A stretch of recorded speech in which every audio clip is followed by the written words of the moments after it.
Welcome back to Pro Tips and Conversation with your host, AC Pilot Zero. Getting back to Dark Souls 2 today. This is going to be my solo character to show y'all all the pro tips and whatnot that I can provide.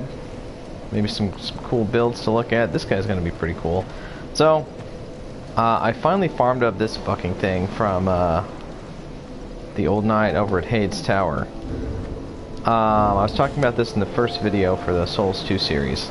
That video was the one with the co-op with my sister, so if you wanted to see part 1 there. Anyway, so I want to tell you about the farming method I use, because maybe it'll come in handy for you too. So what I used to do was, I'd farm the enemies till they're gone, then I would go and join the Covenant of Champions, you know, over at that stone way in the distance there, to get the infinite respawn. But it was taking a long time, even then, to farm up the hammer, so I did some research because I was curious, why is it taking so long? Turns out, the more you kill an enemy, apparently each kill reduces its drop rate. I don't know if there's a minimum on that, but so the drop rate, which was already low, got even worse because I was just farming it over and over and over infinitely using Covenant Champions. So, here's the better idea that I discovered. What you're going to do is back up your save file onto the cloud, right? So you're going to get in position to do your farm, whatever it is you're farming. Back up your save, farm it until it's completely gone, and if you don't get the item you want, then you re-upload your save and do it again. So it's like you're doing the first 12 kills over and over and over because they have the highest drop rate. And you just keep doing that until you get what you need. And it was significantly faster. I tried farming it using Covenant Champions method. What's an old knight worth? Like 400 souls? I racked up close to 80,000. It was 70,000 something amount of souls farming them until I gave up and decided I'm going to start the character over and try this other farm method. And that only took 3 tries, 3 downloads, resetting the save to get that done. So now I have my big ass hammer of doom. Alright, so let me give you a quick recap on this. This thing has 0 scaling, as you can see, but incredible base damage, and it only requires 15 strength to 2 hand. So it's a very good, like, min-max early game, even late game. This thing is just tremendous.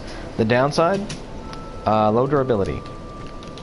Also, I feel like it's a little short compared to most hammers. But other than that, it also apparently deals more poise damage, so that's good. That's an upside to it. It's not completely hideous looking. It's kind of cool. It is heavy, but I don't think it's really 18 pounds. I don't think that's terribly more heavy than any other great hammer that you might get. I know the Demon's Great Hammer is even heavier than that. It's like 20-something. The Great Club, I think, is less, probably like 12 or 14 pounds, something like that. But anyway, considering you only need 15 strength to get the maximum out of this, and if you infuse it, the damage only goes up, it's pretty dope. So, let me just get a level or 2 here, and we'll be on our way. Carrying on. Right, so if you clean out the forest, if you get all the item drops in the Forest of Fallen Giant, and you go to the mansion and get all the stuff in there, you should have enough material to upgrade 1 weapon to +4. So that uses up all your shards and the 1 large shard that you get from Forest of Fallen Giant. If you want to keep upgrading, I will show you the next best spot to go, which is the Lost Bastille. So because this thing is so goddamn heavy, I'm basically naked. But I'm used to it. Usually, early game, I just run through wearing nothing but farm gear and just kind of, you know, using spacing. Really, Dark Souls 2 is when I started to get comfortable not using a shield and like just learning to defend myself by using spacing. So, if you want to work on your skills, Souls 2 is actually not a bad place to start, and you can use the skills that you pick up here in the other entries in the series. So, this shield increases item find. You can get that from Hades Tower, from the Drake thing there. Just kill that. If you manage to kill the Pursuer the first time he drops down, not the boss fog, mind you, but when he drops down from, like that big square. Well, anyway, it's the first time you fight him when he's not an actual boss. If you kill him there, you get the Ring of Blades +0. That's how you do that. Alright, moving on. So we are here in search of large shards. This is the earliest place to start picking that stuff up. I just got one there.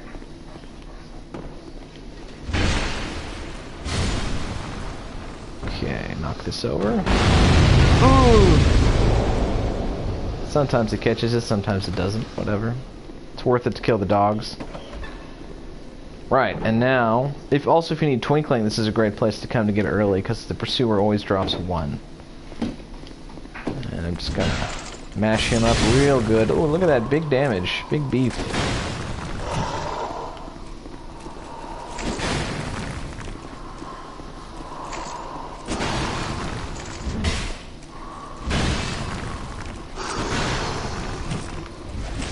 Early game, you're going to want to roll late, because you're going to have low agility, which means your rolls need to be very tight.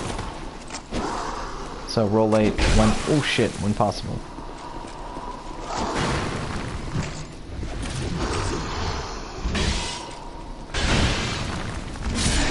Boom, easy peasy. With the giant smash-o hammer of doom.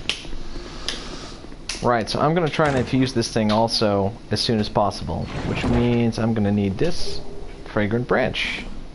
Hell yeah. Life ring is kind of worthless, really, so I'm going to use silver instead, just to accelerate my playthrough a little bit here. So in Souls 2, there's really no point to stop leveling at all. It is kind of like the best, really the best noob beginner game for Souls stuff. I'm sorry, but it's true. Just because you can keep leveling up infinitely, it doesn't matter. It's very kind of a comfortable game to play, because you don't need to worry about having like a tight build where you're min-maxing your stats and all that. Nah, man, in this game you can do whatever you want. So that's kind of comforting, you know? You can't really make mistakes. Plus you can always redo your stats later on. It's really kind of a comfortable game to play. I mean, it's still, you know, it's Souls, so it's going to be hard, but out of the 3, this one will give you the easiest time. You know, if you can deal with the clunky controls and if Soul Memory doesn't just completely ruin your day. So here's the thing about Soul Memory. If you're only interested in like co-op or invasion, then it is going to ruin your day. Just flat out, it will. I'll tell you why. Like I said, there's really no reason to stop leveling up. And most people will not stop, right? So, like, let's take Souls 1 for instance. You go to the parish. You know if you have a level 20 build in the parish, you'll be able to co-op and invade consistently, right? Everywhere has a set location. The depths maybe you do 30, since Fortress 40, and Orlando like 50 and up, right? It's pretty standard. Like, you can predict and reliably match up with players. This game, though, because people never stop leveling up, eventually, like, you can try and make a twink build to catch people in certain zones. Like, there's actually still kind of a lot of invaders at this spot. This is one of the more frequent spots I get invaded, even today. But right, since people are always going up, most people don't even give a shit about the Agape Ring. And if they did, then they're another twink, which means you're going to be either co-oping or PvPing against other twinks who don't need your help. So really, like, as far as matchmaking goes and actually finding people to play with, this game's the worst. But for solo content, or if you're playing strictly like with a friend and you both agree like, we're only playing together, we're not going to do your character solo so you don't get pushed out of range, it's great for that. But for playing with randoms, absolutely the worst thing that you can play because of soul memory. But, you know, if you, like I said, you can learn a lot of skills playing this game. It also has the most content out of the 3. Absolutely ridiculous amounts. Because not only are the DLCs freaking huge, you can go into New Game Plus and it's different because they put the Red Phantom enemies in. So you can play through it all over again and get different stuff going on. It's pretty wild. Just gives you hours and hours and hours of content. Yeah. This is the lightest and lowest requirement, 100% physical block shield that you can get in the game. Accessible pretty early on, so if you feel the need to block, that's where it's at. But honestly, if I were you, I would suggest getting used to not blocking. I mean, really, this is the game to learn that. Right, if I also want large shards, the next stop is... I will show you later, because I remembered I want to infuse this bad boy, and I'm gonna go get myself a magic stone. And as a matter of fact, yeah, okay, I'll show you a fantastic spot to get Titanite early in the game, because it's gonna be in the same place. Right, so if you are trying to upgrade your weapon as fast as possible, I will show you how to do that. After you go to the Lost Bastille and grab a few large shards there, it's time to move on. You're gonna be going this way. You will need a fragrant branch. Make sure you grab the one from Bastille. That should be the earliest one you can get. There's another one in the wharf, but I'm not messing with that right now. Although I'll need to go to the wharf later on. Okay, blah blah blah blah blah blah blah blah blah blah. Always talk to the NPCs till they repeat themselves. Okay, so clear out these side rooms first, just to make the mayhem a little less troublesome when the time comes. Right, this one as well. This weapon, it does have low durability, don't forget. So you gotta be careful hitting walls and stuff with it, because, you know, it'll burn out quick. Okay, now, if you roll into these barrels, for whatever reason, they will explode. That causes enough noise to aggro everything up there, which means you can fight them without, you know, aggroing the basilisk or having that door close on you. I'll just show you. Right, so once you trigger that, you can go out here and use this doorway as a choke point. Makes it very easy to take them all out. You just gotta wait for them to slowly meander their way over. Come on, fellas, let's have a good time. Ooh. There's another good reason that I'm going this way. You will see that later on. Okay, so real quick, before you pull this lever, don't get too excited. You're gonna want to talk to this lady, because you need to keep that door open, because I'll show you in a minute. Also, make sure that you give her something to wear. It doesn't matter what it is, just give her any piece of clothing, because once you do that, she'll move to Firelink. Or, wow. Listen to me, I'm so used to remaster. She will move to Majula! Just give her anything. Just give her like something you have two of. Here, this will be hilarious. Old ironclad armor, yeah, put that on. Yeah, see, now she's gonna move to Majula. Okay, so after you've done that, with this door still open, you can talk to this dude to advance his storyline and to learn gesture. By the way, his sword that he drops is another non-scaling weapon, which makes it very good for early game. And it's a sword, so, you know, pretty reliable moveset, big wide sweeps on it. That's another option. But blunt damage is king in Souls 2. So this bad boy, this shit is gonna take me so far. So far. Whole game, this bad boy. Until I get bored of it and have enough stats to actually use something else.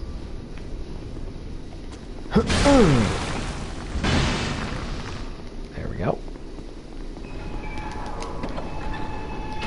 Alright, so if you want to farm infusion stones, this is the earliest spot to do it. Because you have the bonfire right here, and the basilisks right there. Basilisks are what drop... They can drop any infusion stone randomly. So, you just rest, and then you run out here, and you beat the shit out of it. Easy. You just do that. Back and forth till you get the one that you want. Again, using that save scum method I talked about, or because it's just one mob and it's not actually a terrible drop rate, you can just use Covenant and Champion and just go back and forth on it all freaking day. These guys also have a chance to drop large shard. The smaller Jeremy. Oh look, I think he dropped one. Nope. But anyway. Right, we're done here. Moving on.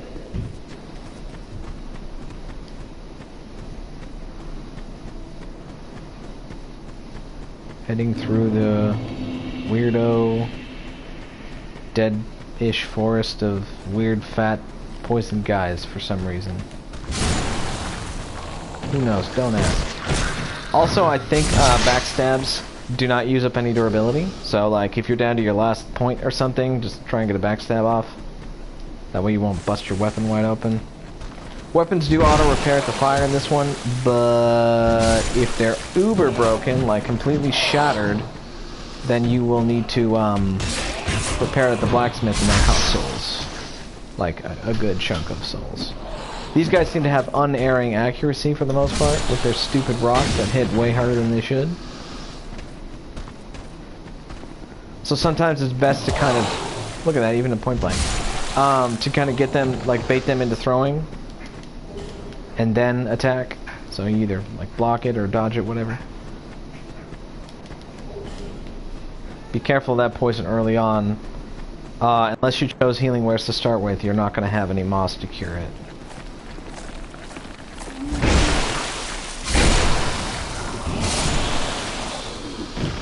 Oh nice, I got them all.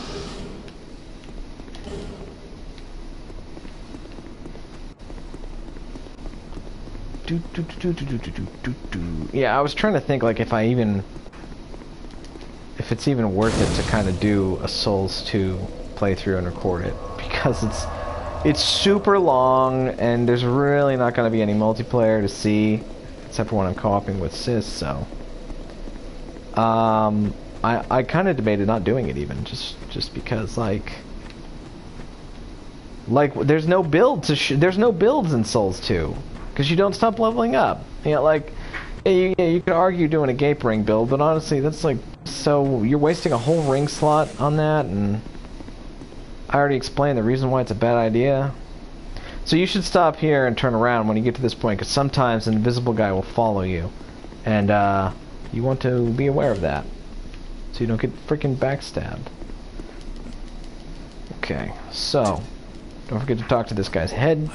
You can see the little helmet right there, that's what I'm talking to.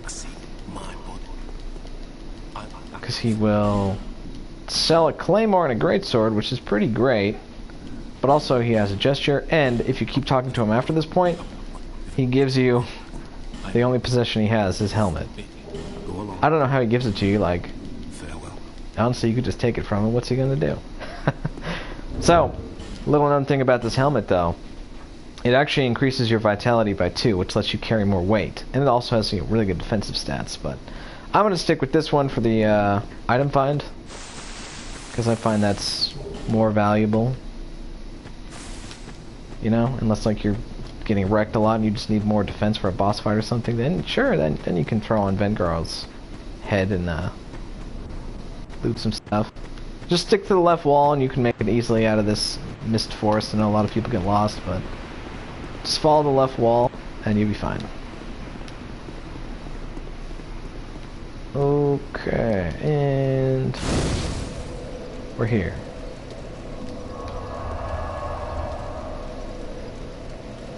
I'm not gonna bother leveling up yet, even though I've got 12k.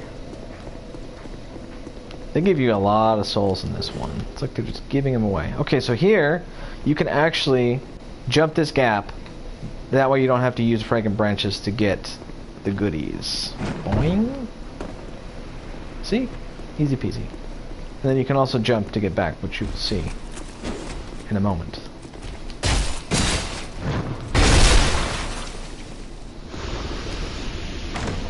So in this game, rolling takes just a billion stamina. Not all the shields are useful. You can get your guard broken. So learning the spacing game and just kind of like avoiding attacks by not being there is very effective. So if you want to work on that skill, I highly recommend you start doing that here. Also, if you want to like start learning parries, this is a good game for it. Because a lot of the things that you would parry in Souls 1 hit you pretty hard. Like a lot of people practice on Silver Knights, Silver Knights hurt though. But in this game you can kind of take it easier. Right, I don't think I have a branch for this dude. Nope. Okay.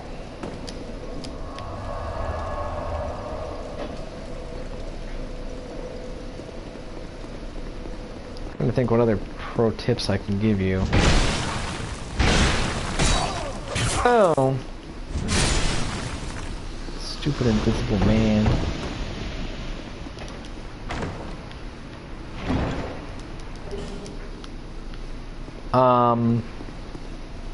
So I was thinking about builds earlier, trying to decide if I, you know, because I was second guessing this build just because it was taking so freaking long to get this hammer. I almost decided not to even do it. This guy will sometimes get up and break that chest immediately, so you kind of want to, we want to like body block him so he will be discouraged to go that direction. Because he can just shatter this in one hit sometimes. It's stupid. And this is your first Titanite chunk. So, you're going to want to not lose that.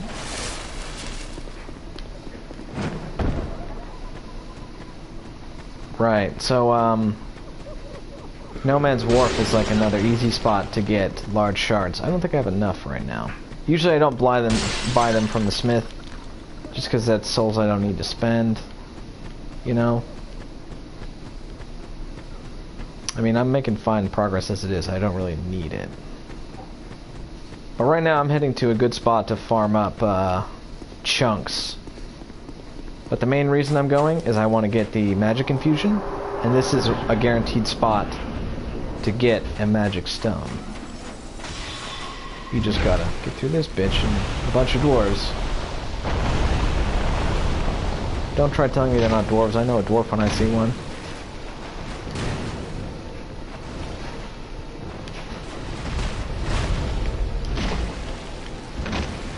Don't get too overzealous attacking her, because she is pretty good about quickly counterattacking. Start running when you see those orbs.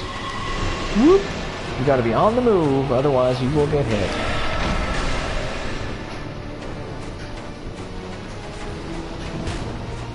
She's got long reach and pretty quick attacks. Like, she can use her claws to nip you at a moment's notice.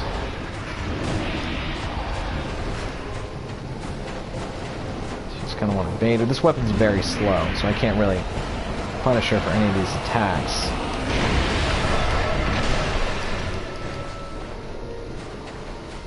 Okay, if she dives underground, you're going to stand on this chunk of stone because she cannot burst through stone. That's why sometimes you'll see a message here that says safe spot, something like that. You just wait here for her to stop playing in the sand. Don't approach too quickly or you'll get knocked down because she's got like a weird AoE type deal. Oh shit! Ooh. Oh, I almost got hit. Wow. I'm surprised I got away with that one. Ow. Don't poke me, lady.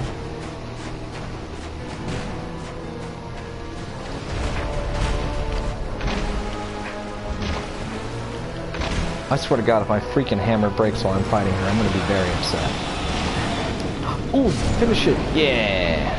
Nice. Cool, cool, cool, cool. Moving on.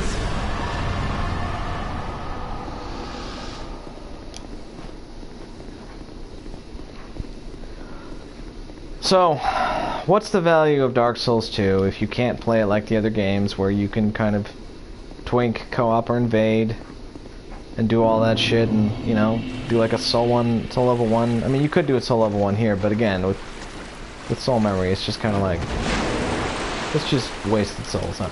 But I guess you're doing it for the challenge anyway, so whatever. Whatever, but really it's more of a single player game than the others. So what's good about it then? It's got, again, I told you before, the most amount of content. You can just play this. You can New Game Plus this. You can New Game Plus, plus 1 or plus 2, whatever they call it, when you're on your third playthrough. You don't even get all the spells until that point. The spells are either locked behind Covenant, PvP Covenant lock, you know, like you need to be a certain rank, or you need to get to New Game Plus, again, 1, 2, whatever they call it, to get them, to have them be sold. Oodles of content, no reason to stop leveling. You can basically make whatever you want. You know, you can make anything work because you have unlimited stats to play with. You can wear all the fashion you want. You can do anything. So it's like... It's just like a never-ending RPG, you know? It just keeps going. And that is the value... Oh shit. Of Dark Souls 2. It's just that you can't play it like the other games. Don't work that way. It's really more of a single-player experience, especially this late in the game. Like, yeah, you can find summon signs at the forest, which was cool, by the way, to see so many people still playing. But after that, forget about it. You pretty much won't see signs anywhere, just because it's too unreliable. So the people who would be waiting to co-op, they don't have the patience for it. And I don't blame them, because you'd be waiting like an hour maybe for one summon. This is where you get your first magic stone for magic damage infusion, called a faint stone. Also, Twinkling Titanite, if you're doing like Craftsman Hammer or something like that and you need twinkles, this is another guaranteed spot to get that drop. Oh god! Jesus, dwarf. Trying to kill me? Of course he is. They don't like humans. These guys are a very good Titanite chunk farm. The bigger dwarves all have a chance to drop it. Oh god! Yeah, he hit me while I was behind it. Did you see that? Stupid. Yeah, I mean, Souls 2 has definitely got a lot of flaws, and that's why a lot of people tend to dislike it. But you know, it also has merit. And I just explained what that was, so. I guess if you guys have questions, if you're interested in like a build, whatever, feel free to make comments or talk to me in the stream, whatever. I'm always eager to chat it up, have a little company. But builds, let's see, there's sorcery, faith, pyromancy, hexes. So you could have the forecasters, you can have strength decks, you can have quality. And that's like 7 builds right there. So yeah. Then you got 3 builds left over for different weapons or whatever. Right, I'm not gonna farm this right now. I don't need to. Where's my Titanite? 2 shards? That should be... I need 3. Okay, right, I'm gonna go to No Man's Wharf now. Shit, I should level up. I'll kill Dragon Rider, whatever. It shouldn't be that hard.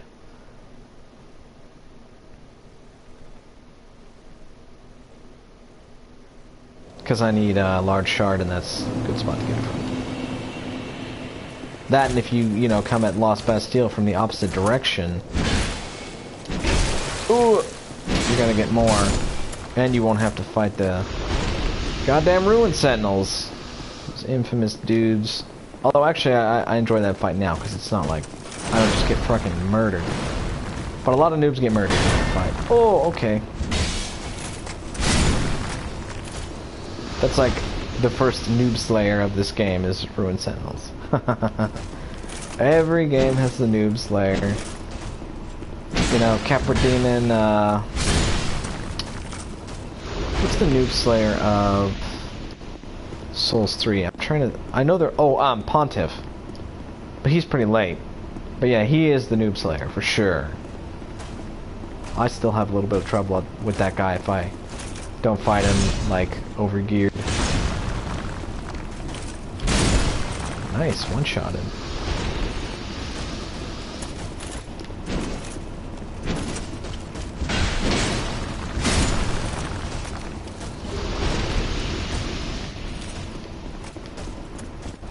Yeah, I'm less of an expert at... Like, Souls 1 I'm pretty fucking good at, but these ones I'm less good at, because I just haven't played it as much. Although Souls 2 is easy, so... For the most part. Okay. Just tanking hits, you know. Tank and spank. Ugh. Yeah, not that I needed this ring. Pretty useless. Unless you're like really bad. That ring, you know how every time you die you lose a little more max health? That ring caps it at 75%. But really, just use goddamn effigy if you get that low. You don't need a ring for that. This guy is easier fought, not locked on. Just stay behind him. Wait for him to attack, then counter. Wait for him to stop blocking. The other way is if you don't pull the rings to make the arena get bigger, you can bait him into attacking and falling. Wow. Definitely don't have any agility right now. But yeah, you can get him to like throw himself off the ledge and just die. Let gravity do it for you. But he's not that tough. You just get any kind of a blunt weapon, you can smash him down. Basically, if the enemy's wearing armor, you want to hit him with a mace or something.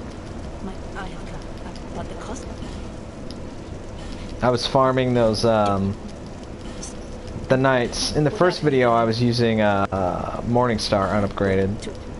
But in this one, or this time around, I just bought the mace from Leningrad just for a little bit more damage. Plus 0, because I was saving my Titanite for the hammer.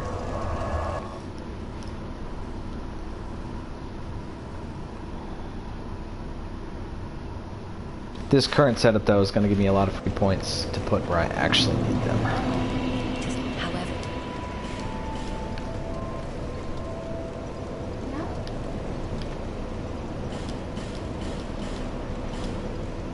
Okay. Once you have minimum stats for your weapon, the next thing I recommend you upgrade is Vigor and Endurance to 20 each. That way, that's the soft cap. You notice that Endurance goes up by 2 points for every 1. Or Stamina goes up 2 points for every 1. And then after 20, it's 1 for 1. But it's 1 for 1 all the way to 99, I believe. It doesn't... I don't think it caps out. 30 HP per point up to 20, and after that it is reduced. So this is... yeah, it's like 20 points after that. You gain 30, which is why it's pretty damn important to get that Vigor to 20 as soon as you can. The other thing I'm gonna need is Vitality. Although, hold on. I just remembered there's something I want to buy. Right. Once you kill the Scorpion Lady, if you didn't know, catch.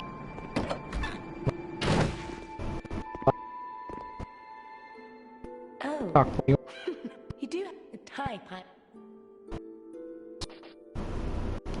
Damn you, Dark Souls 2, stop driving. Alright. Let's trade that. With a friend, you can use name engraved ring. It kind of works like a password. You both just choose to put it on and prompt you to choose one. And have your sign seen by people who are also have that god selected. At some point, you also need either the cat ring or fall protection if you are sorcerer, because you will need down the big hole in the ground. Otherwise, you freaking die. Also, you're gonna need 20 vigor. I think even with cat ring, you're gonna need 20 vigor. Or maybe it was you need 20 vigor without cat ring. Either way, if you want to go down the hole without the cat ring, bigger. Otherwise, you just die. Because fall damage is not percentage based in this one; it's actually just damage. Right. So the reason why you want to do the thing to get the thing, I will demonstrate right now.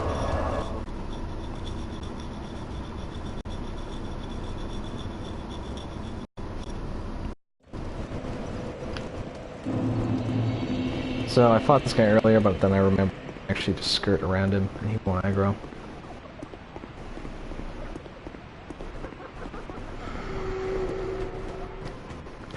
Break this shit, it curses you. If you hear laughter, that means there's one nearby. Seems like a lot of the new players I think don't know that. Some of the veterans don't know that. good. You can break. It has to be an iron arrow. A regular arrow will not. Oh, oh! I don't know. Stop it. Dude, be careful about that. Just freaking die. Oh. I think drop attack. God. What a dude. Yeah.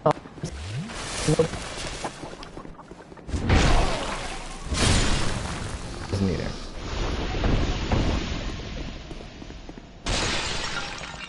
Blizzard. Got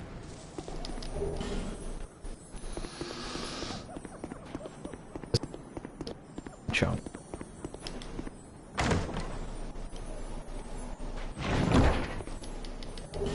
Okay. So saying, Whispering Ring. The value is you can talk to this guy and he gives you a branch for free. And a gesture.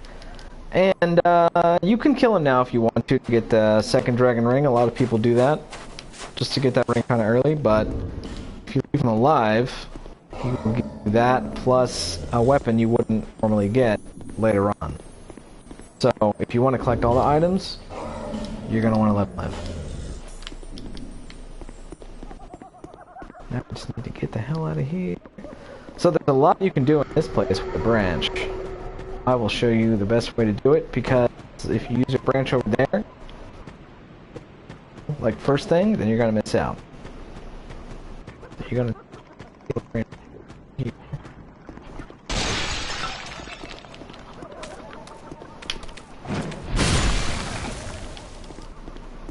Very carefully approach this guy, because you want to be on the edge, the very edge of the radius that you can find. Otherwise, you will stand here stuck in animation, getting cursed from that pot back there. So don't let that happen to you. Guys, you can attack and follow up.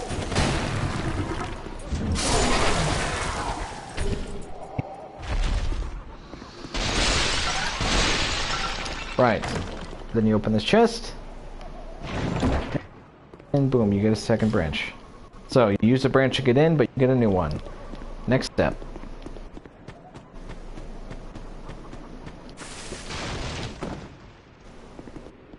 There's a little bit of loot. There's also that dark guy. If you didn't know, you have to talk to the dark guy 3 different places to join the Dark Covenant and learn, like, all the hexes. Yeah, so you gotta meet with one of them. Here's a branch over here. Who's on guy?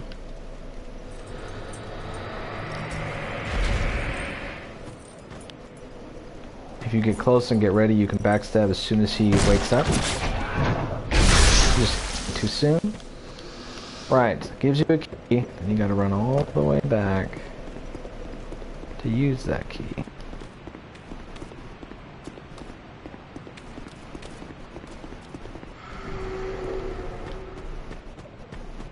So you can either drop into the hole that I'm covering by falling through the wood, or you can drop here. Basilisk, that's it. I made it that Basilisk can actually attack you now and like do damage instead of just breathing. It's annoying. I think until 3 they just go back to breathing on you. They don't attack anymore. Right. Then you get, hey look, a branch right back. Lock the boss weapons guy. You with him.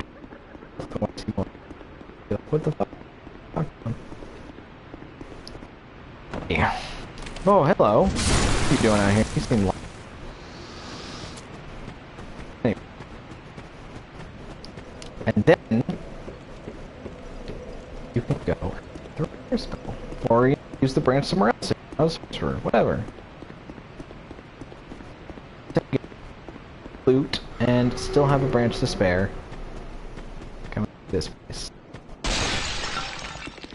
Oh god, definitely.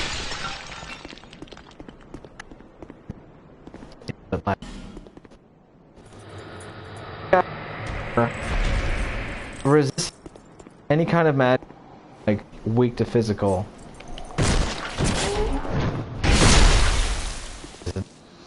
Okay, anyway. 5. Match. I'm gonna go. Won't be true anymore. But you jump, and oh my god, is it ever a lot? I was going to bring that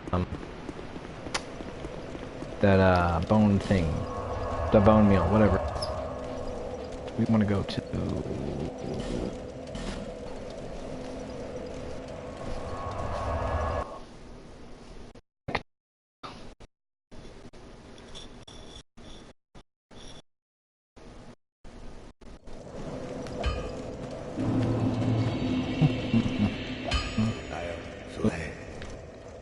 Infuse. Smash your Hammer of Doom with magic. So it was 375, now it's going to be 520. So that's... Some weapons it doesn't jump up high enough and you're kind of like, well, split damage, I don't know. But this weapon is like, it's really a tremendous amount. If it's not infused, it will be 500 physical max. If you infuse it though, it jumps up to 750, a 250 gain, which is... When it fused, it actually gains scaling.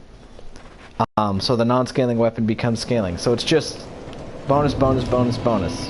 See, look, I actually get plus 10. Oh wait, no, maybe it's from the ring. Oh, maybe they lied to me. Maybe they changed that. Supposedly infusing it gave it scaling, but no, I guess not. Anyway, still a tremendous amount of damage.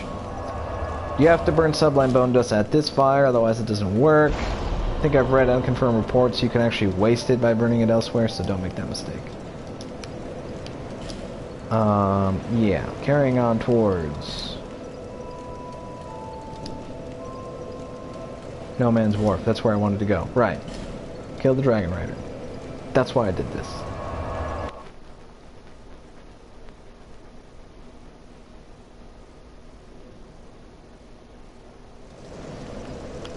Okay. Moving along.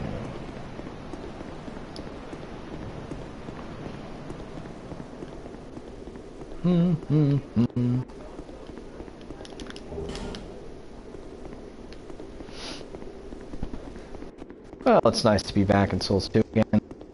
It's just refreshing to play the different games sometime. Although the one I am kind of least interested in going back to right now, oddly enough, is Souls 3. Because I know what the PvP is like, and I do not enjoy it. Parry and Chaos Dagger. Wow. What a novel idea. But apparently it's devolved in the board. Although in Souls 2 you can't really... I don't think you can abuse those mechanics as well. So if this game were more alive, it would probably have the most balanced PvP, to be honest, which is kind of sad. B-Team actually did something right.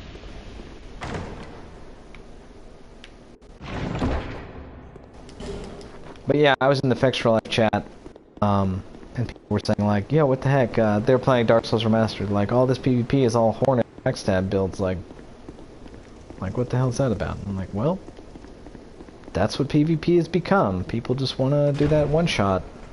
That's all they care about. I don't see how that's fun. Don't you want to, like, have a fight? But no, apparently only winning matters now, not fighting. It's not about the elegance of battle, it's about I gotta win. This is the only way I can feel good about myself.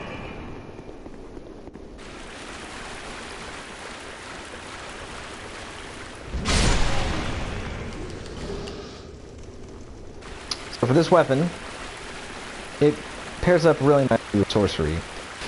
Because again, you want to infuse it, and if you're going to infuse it, then you're going to want to buff it. and a low durability, right? But if you go sorcery, you can learn repair. And then you can repair your magic stick. And you, the drawback doesn't really, it's not really a drawback anymore. Oh shit, it takes 15 intelligence? Well, now that I didn't know. How much do I need to level up? 4,000. Oh, easy peasy. Let's get that one level I need right now.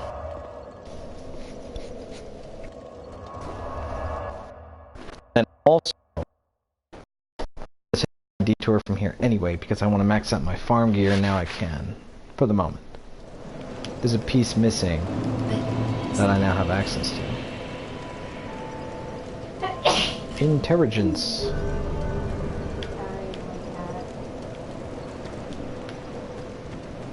Okay, so now I can use this, but I need to put stick in the other hand. Right, it only repairs things you currently have equipped. So like, or I mean, well, not just equipped, but also like in hand. So if I didn't have my hammer out and I tried to cast repair, it wouldn't fix the hammer. For whatever dumbass reason. Move the path.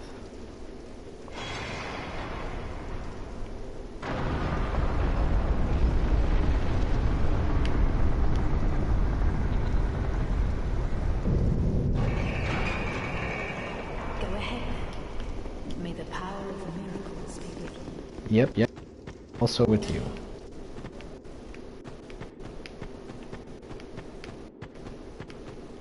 Okay. God, I'm gonna be so fucking squishy, but at least I have a big hammer.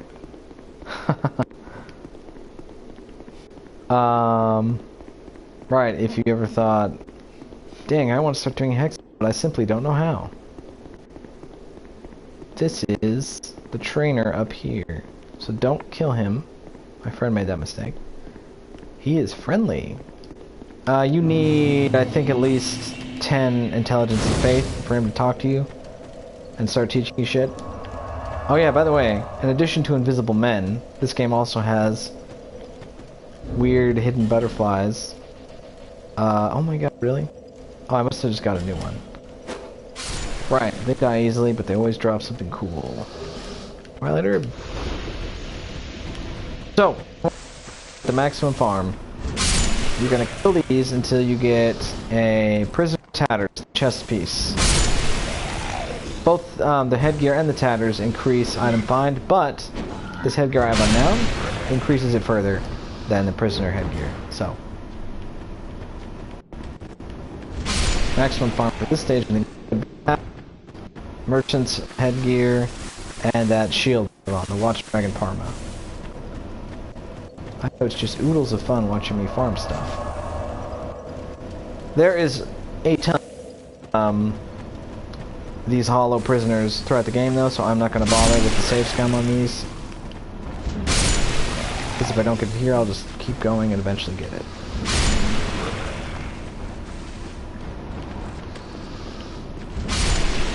I'll you know, should and would. This game doesn't always behave in the way that the statistics would make you think it does. Sometimes you just get RNGs. That's how it is.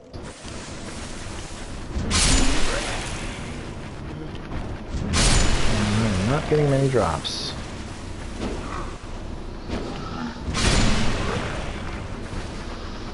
So you may have noticed, poise works differently in Souls 2 and 3.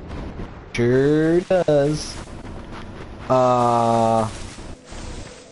I think it's more clearly explained in Souls 3 how it works, in that poise protects you from being staggered while you're attacking, which is kind of the same way it works in 2. I think it might honestly be the same. So if you get hit out of combat, you're gonna get stunned.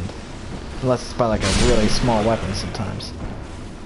But you will need some degree of poise to carry out your attack if you have, you know, a big ass weapon like this one. Which is why I have to be careful with the timing, because if I get hit...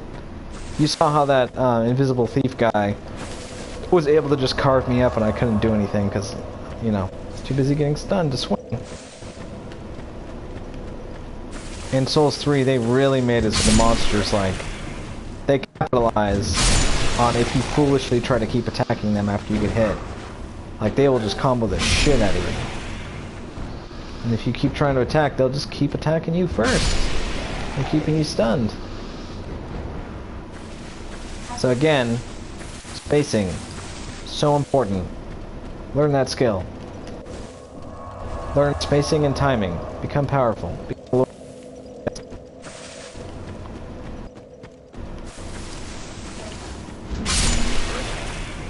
Oh, what do we got today? Waist cloth, damn it. Not what I need. Need tatters. I just love farming, don't you? Isn't it, like, the best?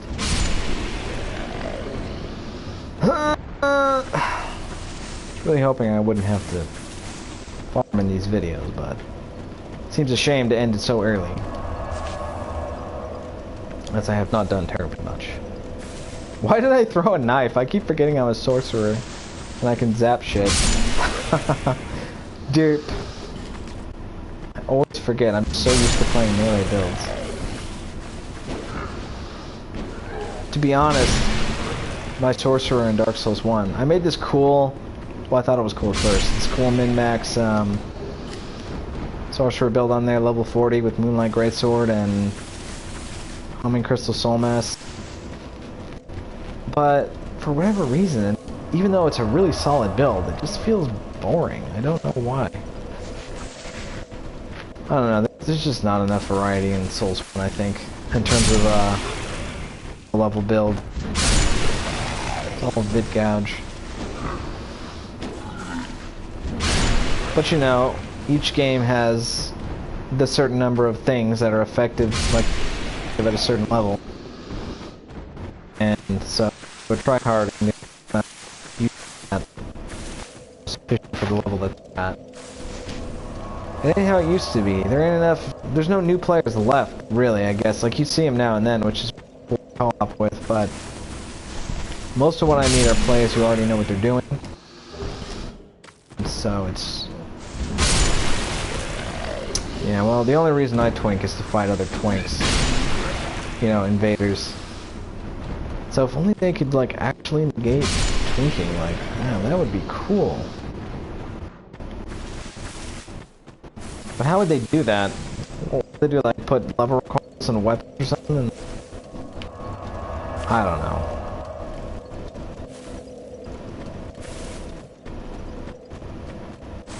Weapon matchmaking is kind of a soft version of level requirement, if you think about it, but it's not the same. Like, they could put a level restriction on having upgrades, but again, that just means people would max out to that point. Oh, it's a mess. Community ruined it. All twinks and one-shots and shenanigans and bullshit. Because everybody wants to get that win. I'm not sure how they would... the only thing that more is you play through with a friend and neither one of you are twinking, and you're actually doing like a legit playthrough. The only way to guarantee that would be to play with a friend and like arrange it. Otherwise, most of the randoms you meet most likely twinked. Most people not build. I do that too. I work towards my build and I don't really engage in multiplayer until I have the build done. Because I want to play the build. So I can understand. But I think it is kind of killing the game. Oi. What can... None.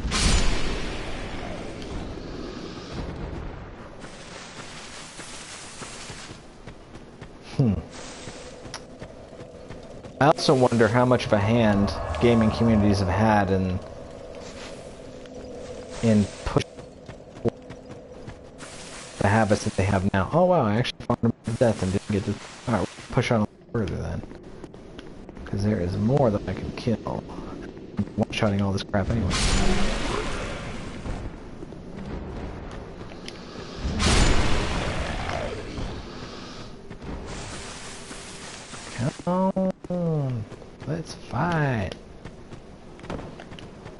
Oh, shit.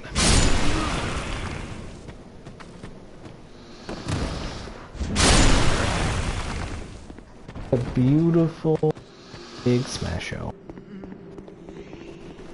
Very satisfying to smash things. It just is.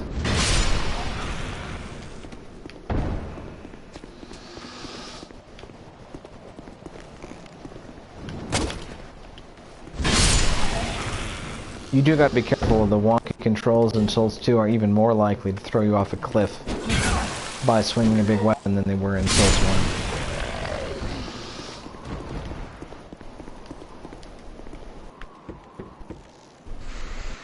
1. Just remember, there's a kick-ass spot to farm large shards around here.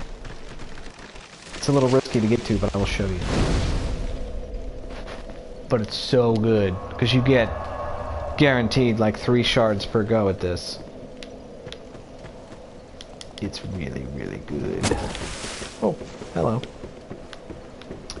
Okay, so you're gonna come over here. There's gonna be that item down there, see that?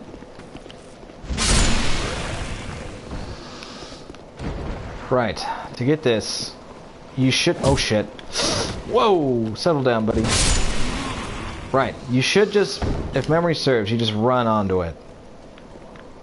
And sprint. Go! Okay, well I didn't get the item, but I got where I wanted to be. So, you turn around, go down here, just run straight at it. And now, we are at a very effective spot to farm large titanite.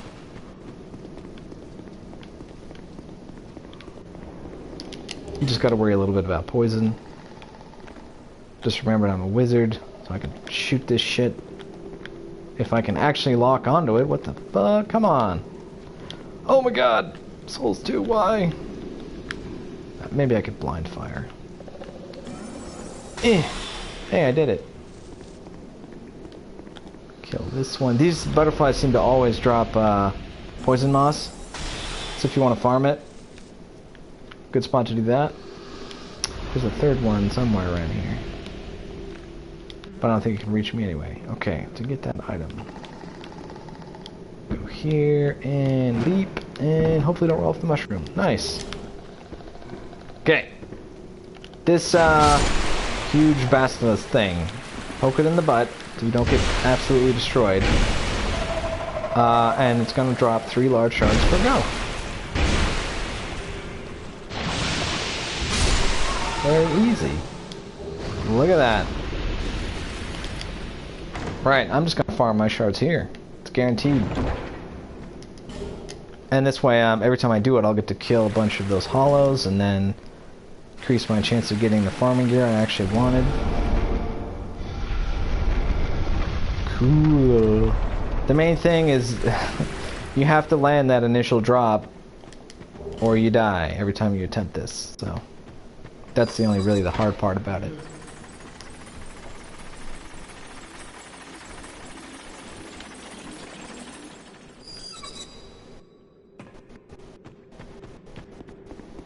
Hello. I'll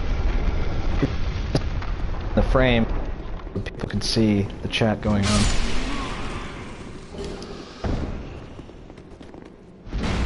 Whoops. God. Oh, poison. I have literally 0. Damn. Got excited for a second there. These guys in the holes, if you just kind of like run around them, it'll trigger their AI to make them get up. Yeah. But to ensure that something they might drop doesn't fall in the hole, you gotta lure them away from it before you kill them.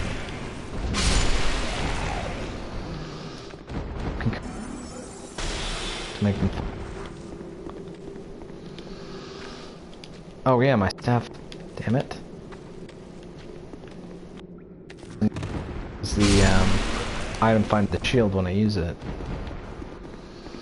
That's a bummer. But I need it to be able to repair.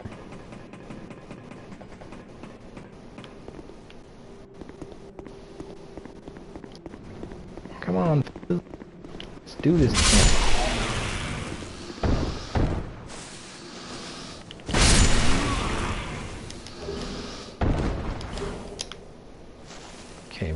carefully drop down.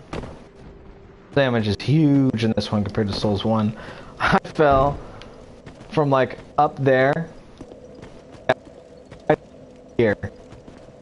Died. And I had like 3/4 health and I was just like, okay. Quite shocking.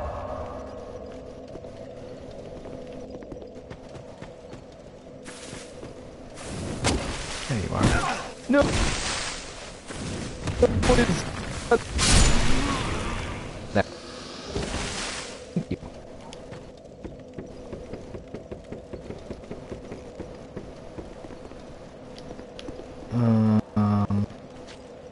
Oh, there he is. Hey, buddy. Night, night. Okay. 2. And drop out of the thing. And go. Yeah! Boom! That's how you do it.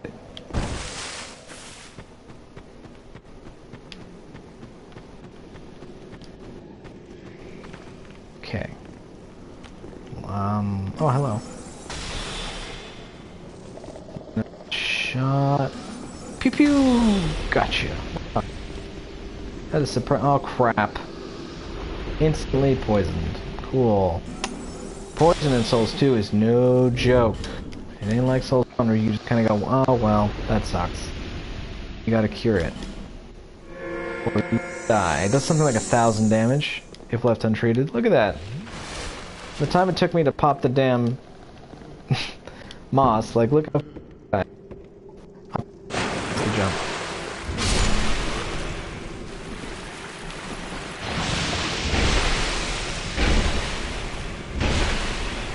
Oh! Ow. Okay.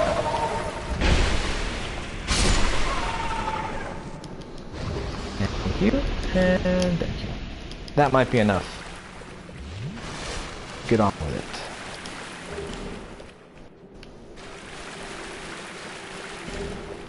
There's no weapon matchmaking in Soul. If you are capable of upgrading, always do so.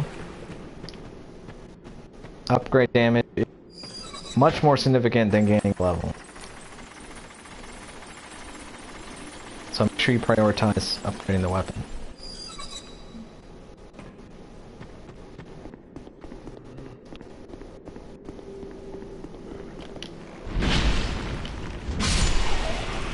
Let's see if I can get these again.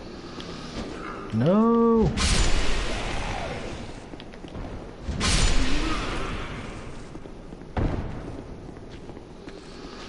Come on.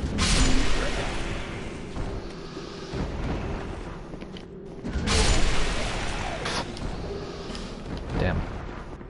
Wow, they're being... Okay, I don't seem to really need to repair at the moment. So I'll use this to maintain maximum farm. Come on, buddy.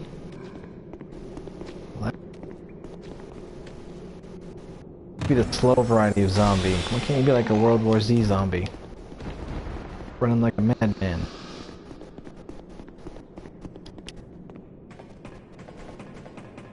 Got all day for you, pal.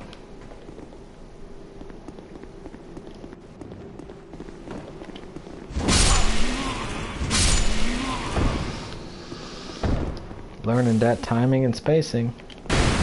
Oh crap. Oh no. Yeah, if this guy traps you and you don't have poise, good luck with that. Okay. Time for a detour to the blacksmith. To get some upgrades.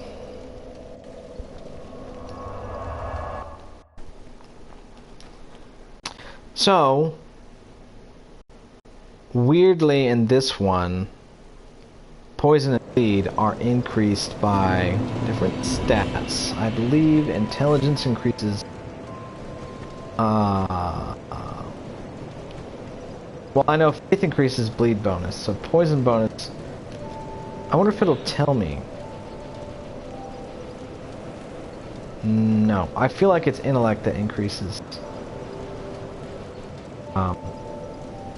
Poison. Because I know it's faith for bleed. Quite weird. Quite weird. But that means that, like, a Dex faith build would be effective, you know, if using like a quick bleed weapon like a katana or something like that. And usually it's like strength faith is like the big combo, so it's kind of counterintuitive on that. Just one of those weird quirks of Soul 2. Hell yeah, 3 chunks. Alright. Nice. This thing. I need to burn this. Don't think I have any extra shards at the moment, but I'll check.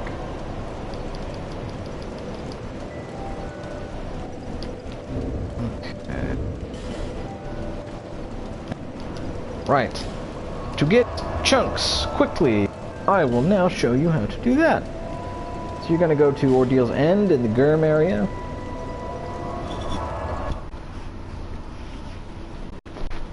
Oh, hang on, I think I already looted all the chunks from this. Yeah, anyway, you come here. I don't think that's a chunk. Dwarves drop chunks, the warriors do, these big fellas. But it's kind of rare. If you pass through this area, though, you can get, like, 3 chunks. Just all on your own. But I don't want to do that until I have maximum farm. So, I'm gonna kill some more stupid little hollow thingies.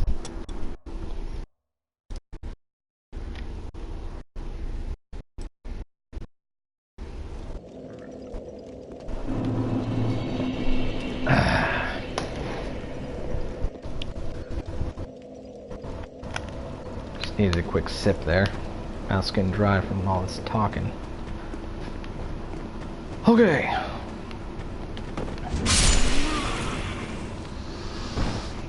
Gotta kill all these guys. You know what? I should keep doing that route I was doing before. Just to get large shards while I'm at it. Because why not? Why not maximize my gains? Oh god!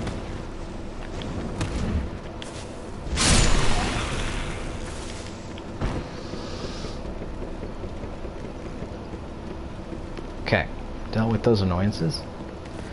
Now I don't have the item anymore though for a point of reference, so it's like, feels more dangerous doing this. Whoop! Nice. Okay. Straight in here. Get ready to blast the stupid thingamajigs. Goddamn butterflies and moths and shit. Wait, I thought there was one up there. Did they not respawn? I highly doubt that. Nice. Oh god, no! Oh, why? Stupid, stupid poison. If you do want to try poison though, this is the game to do it in, because it's kind of useless in the other ones. So you want to... Poison's like really, really effective in this one. And considering that you can make people... Damn it, I missed the jump again. Toxic and poison. So you can pick up the poison and toxic pyromancies. And just destroy shit, especially in PvE.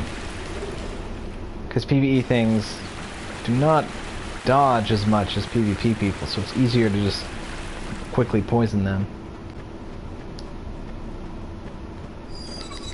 There's a few gimmick weapons you can use that have multiple hits, like Channeler Trident. If you infuse that with poison, that's a good gimmick weapon to like quickly poison someone in one attack. Or a lance would work too, because of the multi-hit charge. But if you haven't tried it out, definitely try it in Souls 2. Wow, it's fun. Good damage. It's just a matter of getting it applied, but most bosses can be poisoned, I believe. Most of them.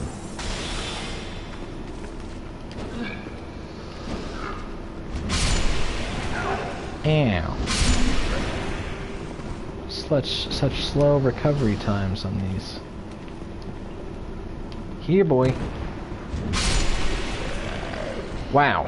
Well, I feel bad that you have to endure watching me slay these things over and over. But you know what? I gotta do it for my playthrough. It's important. Oh! No, no, no, no, no, no, no, no, no, no.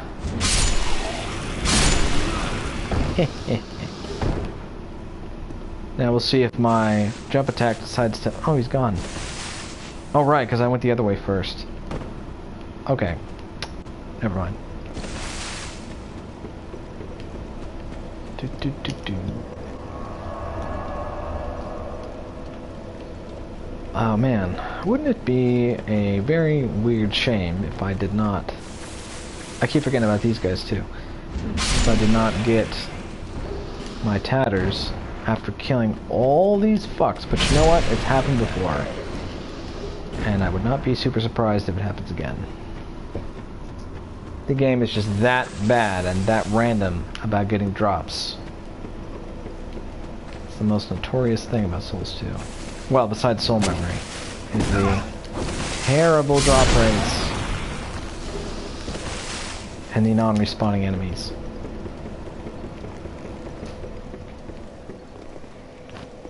But really though, soul memory is what has affected this game the worst and made it like undesirable. Because again, it kind of carved out the possibility of multiplayer, so... Multiplayer is the way of the future too. Like, if your game's not multi, most people don't give a shit. Because if you refer to one of my previous videos, I don't remember which one, I was talking about how people are more connected, yes, but also more isolated than ever. Oddly. Because nobody has time to meet up. So, for some reason it's just not one to jump. I don't know why. Yeah, so anyway, that makes multiplayer games and whatnot, any human activity you can find, even if it's only online, has value, so. You take it away from the video game, and a lot of people won't play that game, because it's not going to give them what they want. Interactivity with other people.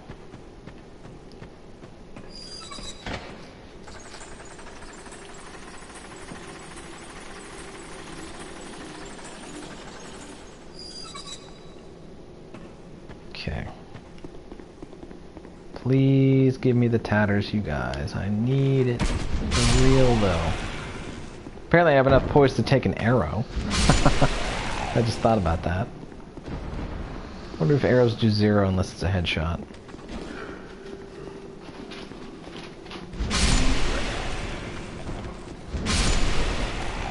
Yo, how long you been hiding?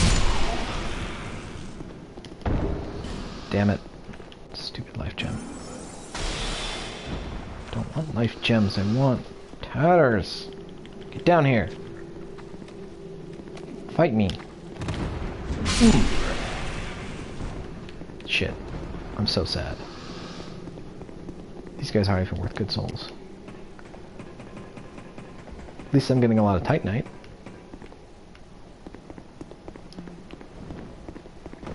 For the various upgrades I will need later. Jump attack, please work. Not a jump attack, but alright.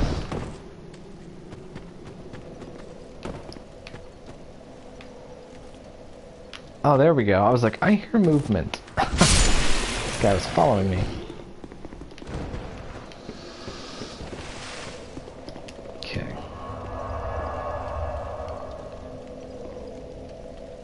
What I'm gonna try now is, just killing these two guys here. Back and forth because they're easy to reach.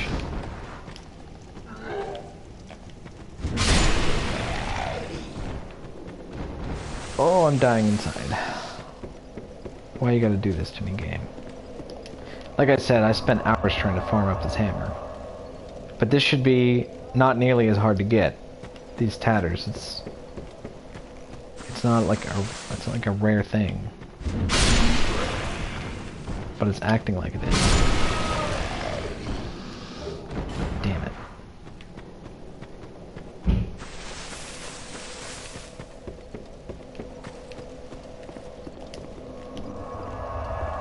This is another commonly invaded spot, so... But there haven't been many invaders lately. Far more co-op people. I didn't even get invaded at the starter forest, you know, and usually there's like a lot of twin control invaders that show up there. But with the loss of,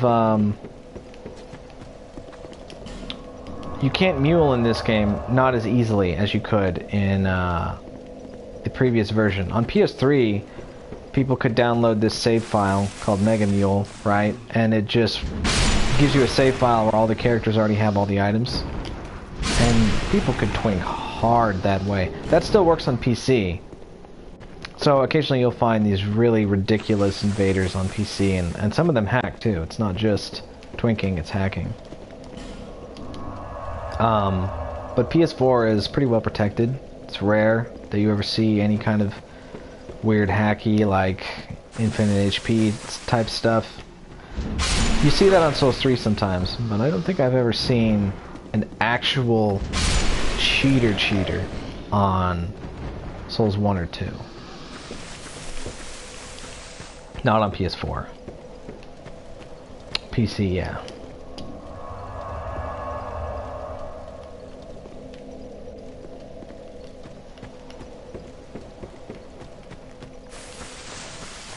I don't see how that's really fun. I mean, it's cool. It's cool to have the access to the mule and just look at things, and like, it's a nice asset to have if you want to play with fashion or, you know, try things out. Kind of like having like a single player sandbox mode where you just kind of try shit and spawn things in, you know. That'd be cool to like make little sandbox builds and experiment, you know. Make some really cool, unique things. That's not really, I doubt you'll ever see that in a Souls game. They just don't do that sort of thing, but it'd be fun. So that's like one good thing if you can get your hands on a mule type situation, just to kind of play with it, take a look at stuff. But to use it to destroy people in multiplayer, that's entirely different. That is what, yeah, what it's mostly used for. I just don't get that mentality. It's gotta be... Really, I said before, like, it's gotta be like, there's nothing else about myself makes me feel good, but destroying other people makes me feel good, you know. It's like, killing noobs is all I have. Don't take it away from me. I feel like it's that kind of situation. It is sad.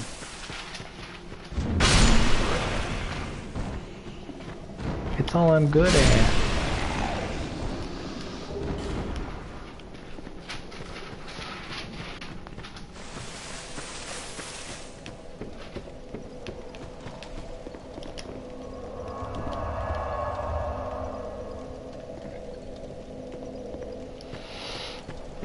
I like doing co-op though, because I like sharing in the adventure. And I like seeing that sense of wonder or excitement when you're watching a host. Sometimes they'll see something they don't understand and like they'll spaz out a bit, and that's always kind of funny to watch. Or they'll take a long time staring at like a nice view or something, or they'll get a new item and like they'll take the time to examine it and then maybe do like a gesture. You know, that's fun. I like that stuff. Okay, I farmed those guys into oblivion. Right. Gonna get back to the whole large Titanite run.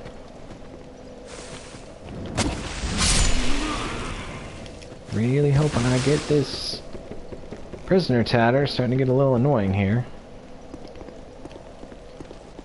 So in case you're curious, maximum farm is Gesture Hat, Prisoner Tatter, the Watch Dragon Parma, and the Gold Serpent Ring. You know, plus 1 or 2 or whatever, if you can get your hands on it. But that's New Game Plus territory. And nobody does that, right? No poison, please. No poison. Lock on, lock on, lock on, lock on, lock on! Yeah! I was afraid I was gonna get poisoned with how long it took. Okay, so if I want to get this, I'm gonna jump. Oof, it finally worked. Hello. Oh yeah, big damage. By the way, if you do use enough ascetics or New Game Plus or whatever to fight a large basilisk, that shit can petrify you instantly. Even with a resistance ring on. You get high enough, it's just if you get touched. And the thing is, that smoke cloud lingers for a second or two after it disappears, like you can still get tagged by it, and it will still instantly petrify you. That was infuriating to find out. I was farming the red phantom in Aldia's Keep, because you can get an ascetic there, so you can do it infinitely. And there's a large basilisk. And when I found out it can instantly petrify you, I was just like so fucking pissed about that.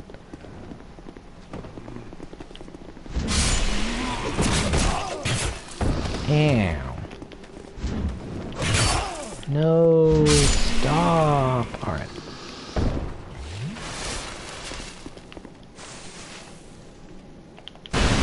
You see what I mean?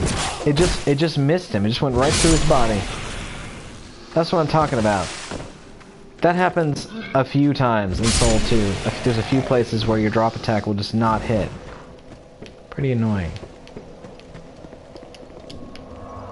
I must be swimming in large shards by now. 14. Nice. That's a lot. Wait, I forgot about the club guy. Join the club.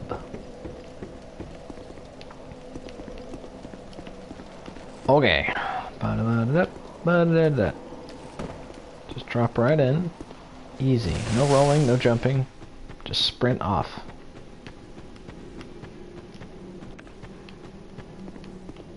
Sprint right off into the blue yonder.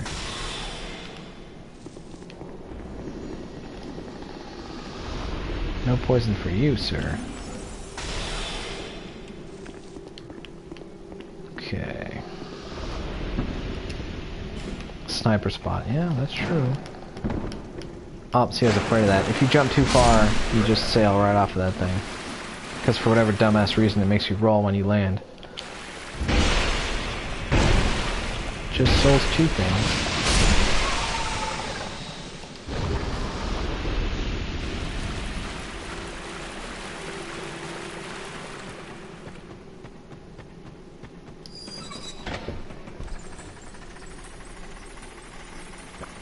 Right.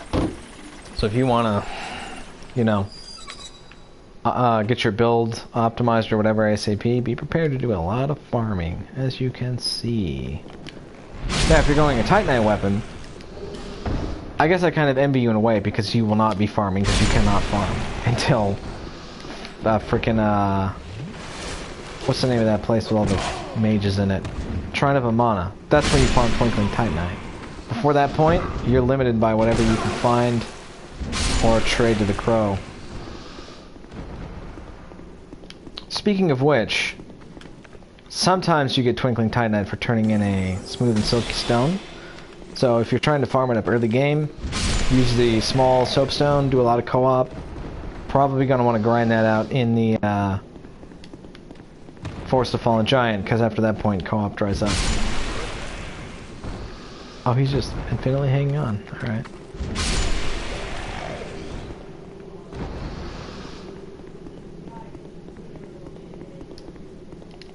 Ay caramba, where is my tatters? These guys are killing me right now. I swear it wasn't this hard last time. I've done this many, many times.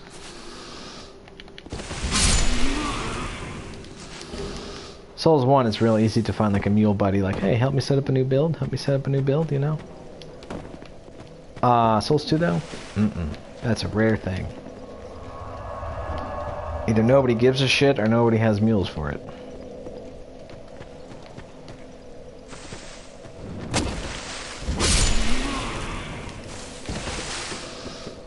It's probably soul memory.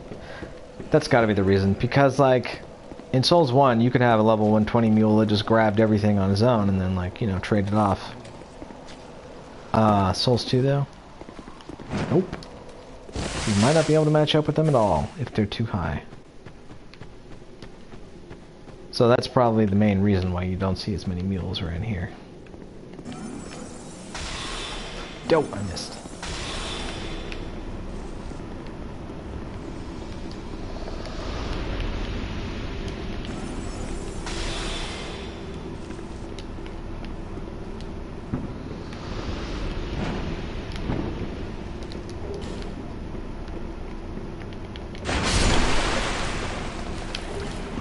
Yeah, tatters! The least likely place I expected to see it. That's funny. The freaking hollow down here. Of all the places. Okay, let's slap that on right quick. Sure, I'm overweight. Oh no, you're kidding me. Oh, I'm overweight. With just my farming? I gotta take off one of my rings then. Oh crap. Wow, that didn't even help. 10 damage? Yeah, I can do without 10 damage. Yeah, we're good now. That ring of blades is actually really heavy for a ring. What if I can fit something else on? Oh yes, I can. Squeeze in a life ring there. Why not? Yeah, so that would be the downside to infusing this thing. This Ring of Blades affects it less, but honestly, who cares? The damage is so tremendous. For very little investment.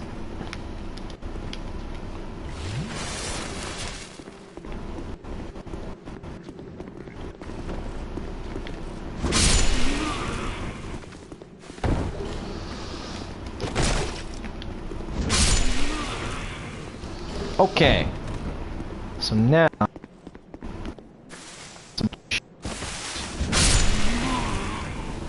could farm the germ. I'm just trying to think if there's any more that are easily accessible. Yes, there is, now that I think about it. I don't want to suggest you guys more dull farming, so if you're going this way, eventually you'll get to the mines, and the mines have a lot of them.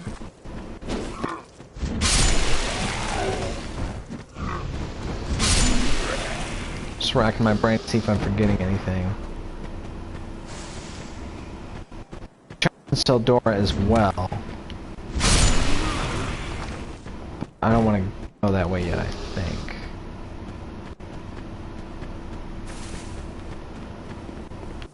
Nah. So I should have a plus 10 weapon relatively, or plus 15, plus 10, plus 15? Does it go up to? 10.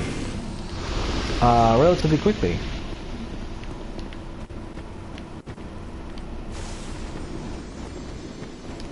If you can kill these, do so, because again, it's moss.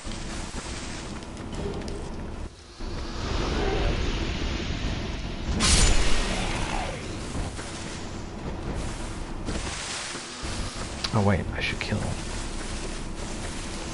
the big fat fatty. Hook!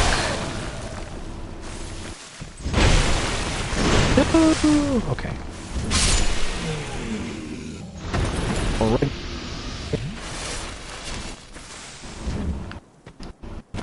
He likes to roll. The AI is actually not bad. Oh shit. Ow. How did I miss? For real? There we go. Oh dear. Ooh, I'm lucky I didn't get backstabbed right there.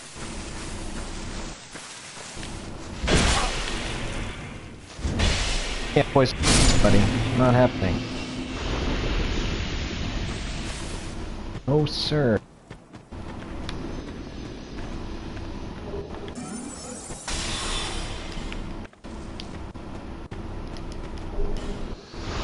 I do need to get some poise soon.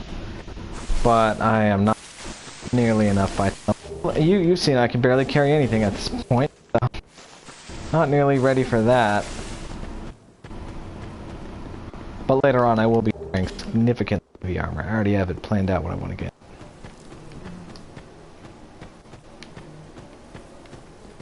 You see that hollow? Another one of the weird things they added in Scholar of the First Sin is these guys, I like to call them speedy, because they just run away from you. If you catch them, they always drop something. Usually a cool little item. But catching them is the hard part, because they run very fast. Kinda gotta know the path in order to...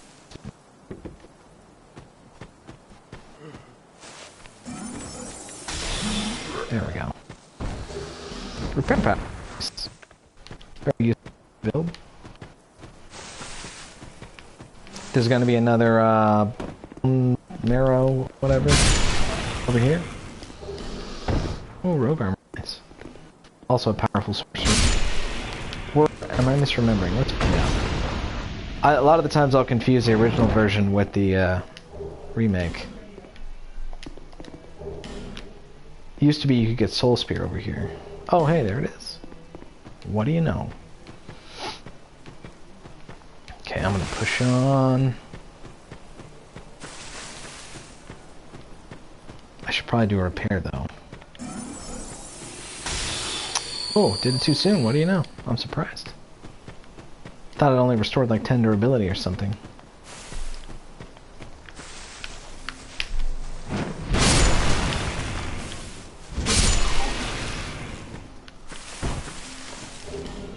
Thank you.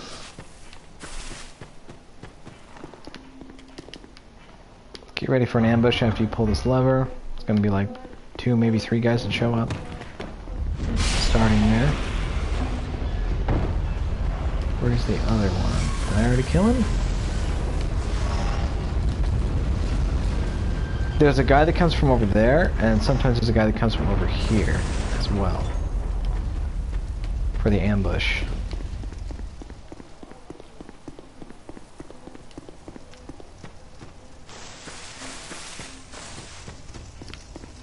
Come on, buddy.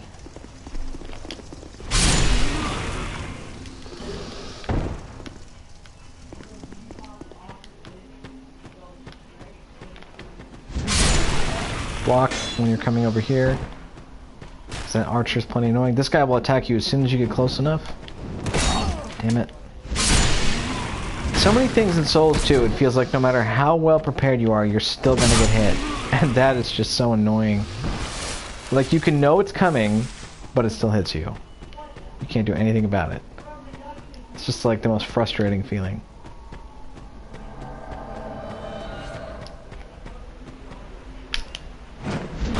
Ooh! So, as with all hammers and things that... Oh shit, pancake people. You can do very good crowd control with these. Just by, like, keeping everything knocked down. Like, permanently. Come on. Also, large weapons in this game... Oh, hell no. Will go wherever your stick is currently pointed. So, if I am locked on and I hit attack, but my stick is tilted to the left, my attack's gonna go left. It will not go towards the enemy. You need to always be pointing your stick towards the enemy when you're using a big weapon. Otherwise you will miss. As you saw me do in that. It's just one of the things you gotta get used to for Souls 2. Since I'm rusty, I forgot about it. Carefully, carefully, carefully, think.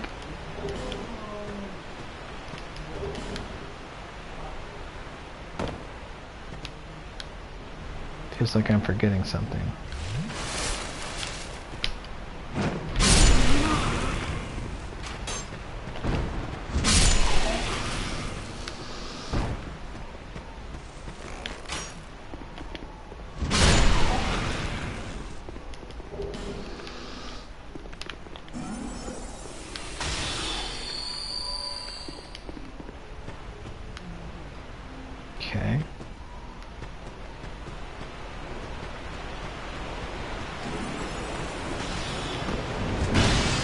Oh no!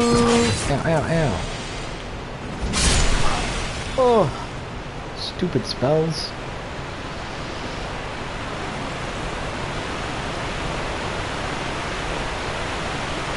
Stupid homing balls of doom.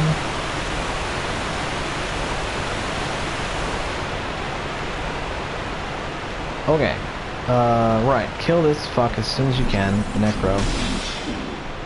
Because he will revive all the... Okay. The skeletons. If not.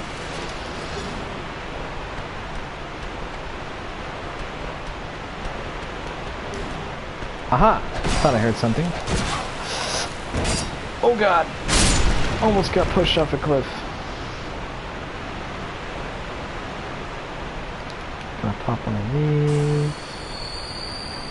Okay. Come to me, lizard, come to me. Ooh!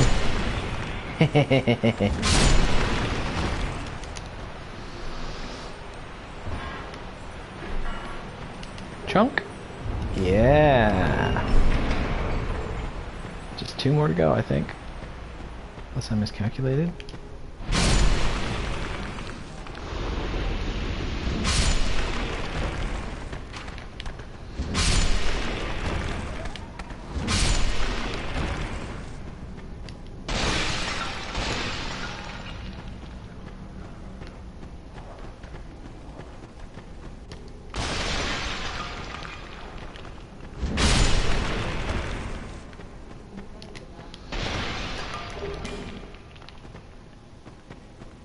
Magic mace.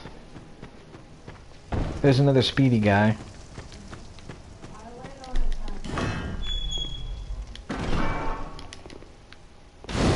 Creighton hanging out with his 2 dead bros.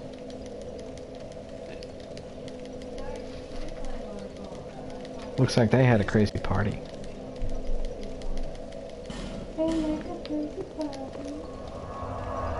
34,000. I should probably level up.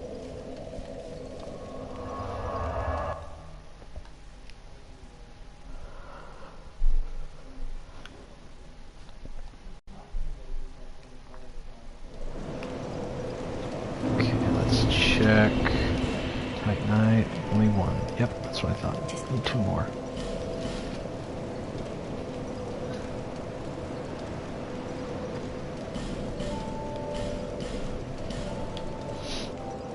Uh, 2020 there. Got all the attunement I need for the moment. Got strength, got... right, let's talk agility. So, you can look up online to see what, the help button, there it is. To see what the agility breakpoints are to get iframes. The soft cap is like 105. Okay, that's not true. 105 is where you want to stop on agility. The next iframe comes at 111, but to get to 111, you need an observer of adaptability and attunement just to push it that high. Because the soft cap is 110. But 110 doesn't do you any good. It stops at 105. So, don't pump your agility above 105 unless you go to the high level and you just have points to spare, you know.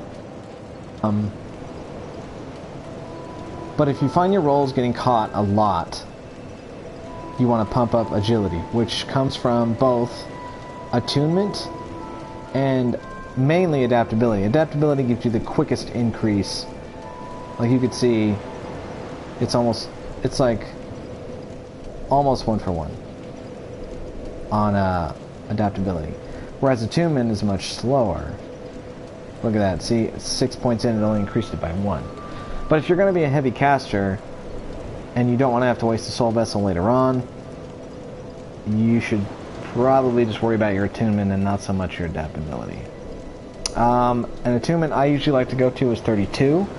Because attunement also affects how many casts you get of a spell. And there's breakpoints for that. Most spells, though, will get a bonus at least 32. So that's what you're going to attunement up to as well. But for now, I just need vitality. So I can wear the heavy armor that I want when I finally find it. So I'm going to stick with my somewhat mediocre rolls for now. Yeah. Alright. Moving on. Back to this. To fight the boneheads.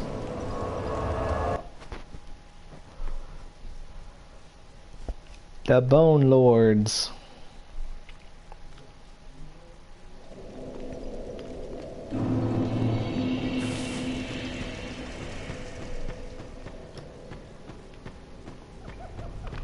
I should maybe figure out where I can get a weapon buff from. Just to be a little more beefy against bosses. Here, boy. Right, I upped my vitality. Let's put some shit on. What can I wear? Question mark. Can I wear gloves? Ooh. Okay, that's a big... The Drang Lake armor is really ridiculously high defense. Don't skip that one. I guess because it... What is it, upgrade with Twinkling, I think? I guess that's, like, it's got a high base value. Because it only goes +5. You know, how most Twinkling gear works. I guess that would be the reason. But if you can spare the weight for it, and you don't give a shit about fashion, that's great, okay. Definitely, Drang Lake armor.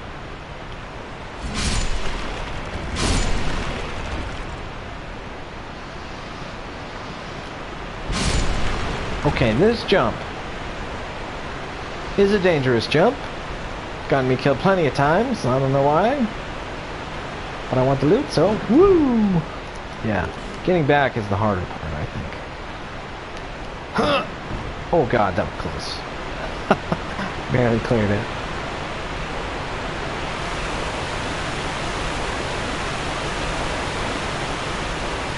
Okay, not having poison in this fight is a very bad idea. Do be careful. Take your time. Use a lot of fixing. Next step. It's easy to get one right at the start.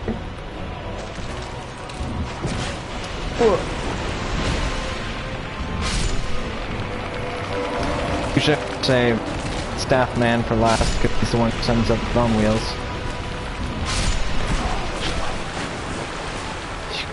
No points. Problem.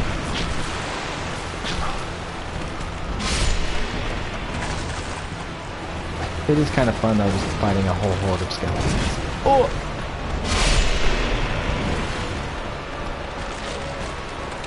Let me just take a sip.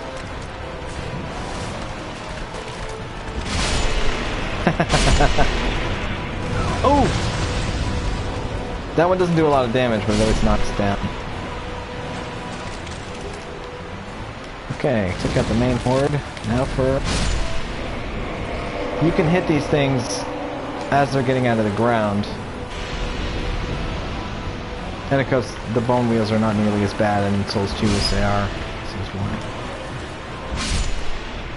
1. Yeah, a bit anticlimactic. Those things are more intimidating than dangerous. Because you're like, bone wheel, oh shit! But then, it's really not nearly as bad. But I always hit them for last anyway. Because they move quickly, that's for sure.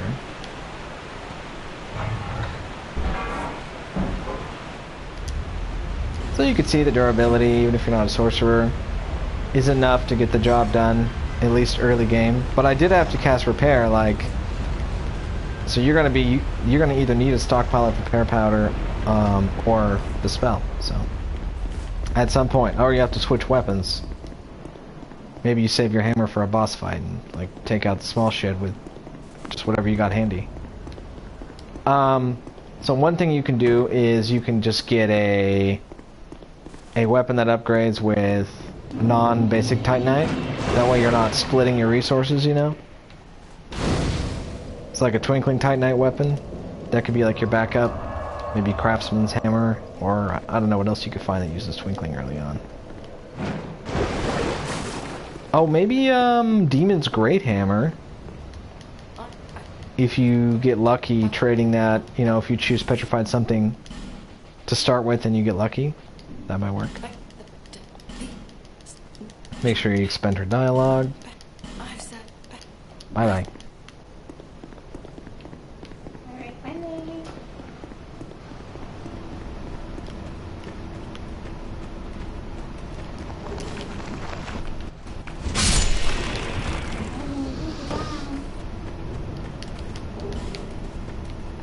You are gonna get poisoned in here, but listen, when you get poisoned, pop a life gem. It'll compensate for the damage. And curing it is just, it's not as helpful because you're just gonna get poisoned again if you want to get all the loot. So that's my advice. Counter with the life gem. Or two. If you notice your life is going fast, it means your gem wore off. Time to use a new one.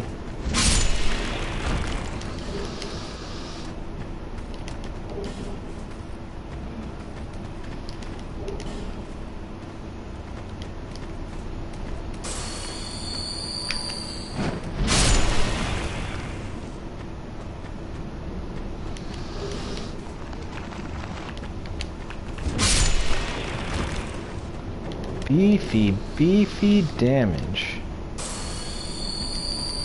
Grabbing. Go.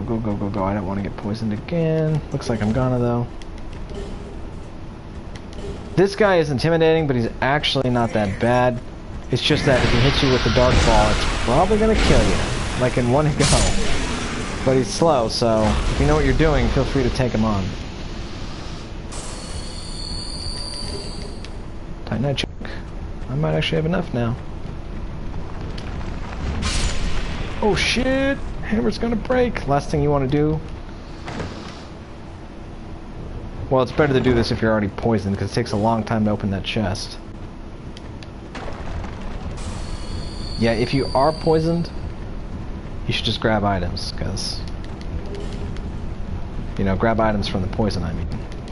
It's not gonna cost you. Oh my, time to take a drink.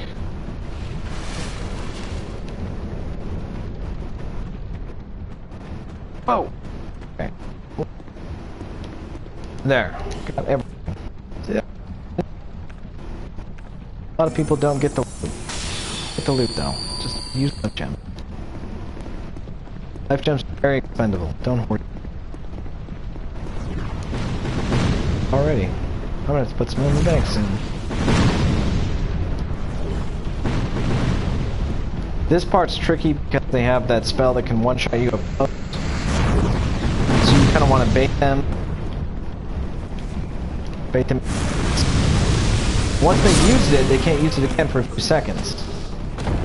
So you want to bait them, casting it, and you go in.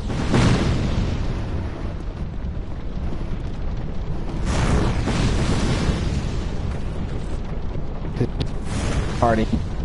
Fucked. Can't cast it again while it's still lingering. She's gonna get to use it up.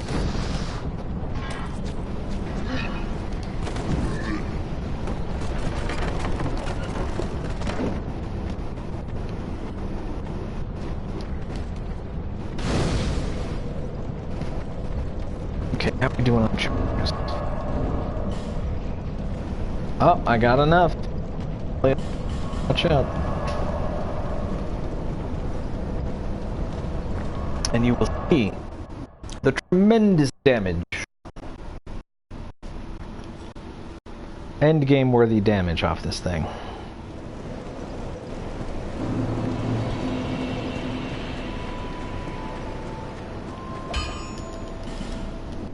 Reinforce. Boom. Done. Now I am uber powerful. Level up. Okay, I want... Decided I want another slot of attunement, which I think comes at 16. So I'm gonna get that right now. Because I want to get a buff, and then I want to have a ranged attack still for pulling or whatever. And I need repair. The mines. So, a word about crystal lizards in Souls 2. Unlike the other games, you don't need to quit load to respawn lizards. All you have to do is rest to the fire. Or leave the area, you know. You don't have to do that here. They just spawn as soon as you sit. which makes it very easy to catch them. Oh, to farm them, rather, you know. So, there's 3 of them right here. If you don't summon one, you could just do this and get the other 2.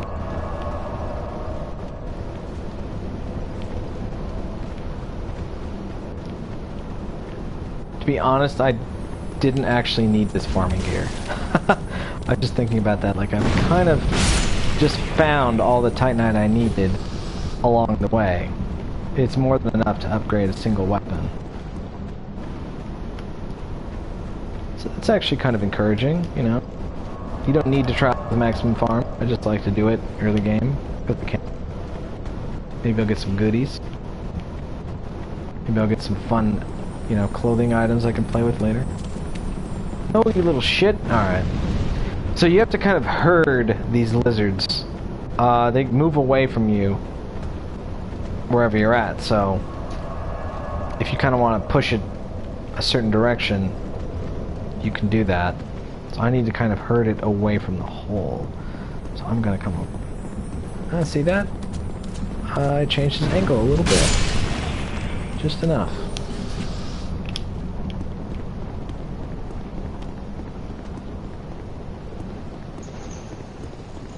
Okay, there's a little secret here that a lot of people don't seem to know about. It's hard though. You gotta get him to blast this open, and odds are you will get hit yourself for big damage. Nice, it worked. 2-shotting. Right, let's check the damage on this. 350, 350. 700.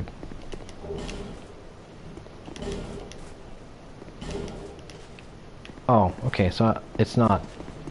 Well, I don't know what I was saying earlier when I meant 750 damage. It's 700, but it drops from 500 to 700 when you infuse it.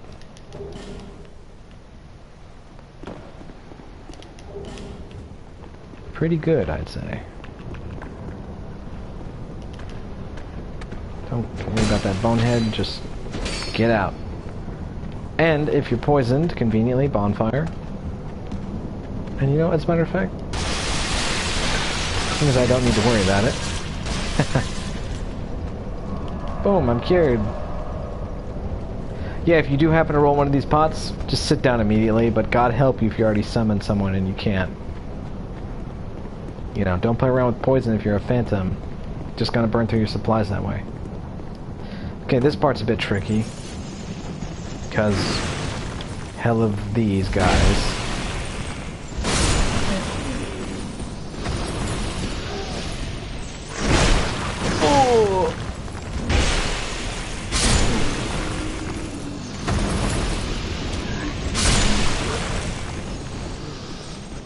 Again, bait encounter.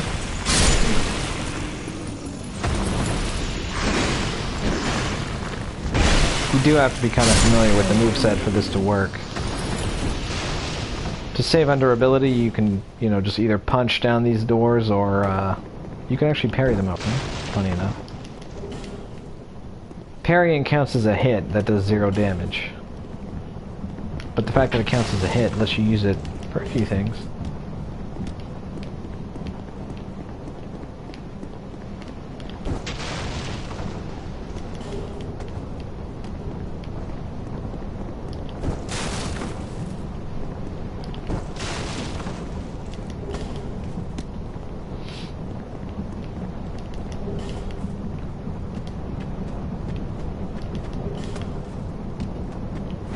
Boing. So the spice items, it's tempting to use them, you know, early on, but I wouldn't. Oh shit, that's not good. I don't want to be invaded while I'm poisoned. Okay, stupid forlorn. They can also invade you when the boss is dead. Keep that in mind.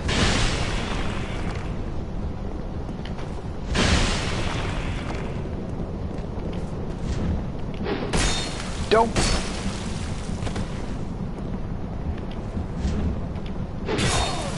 so good at rolling.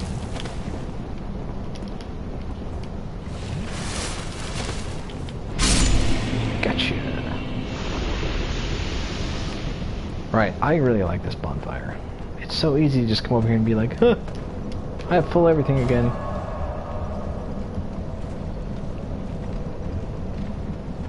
Great little spot here.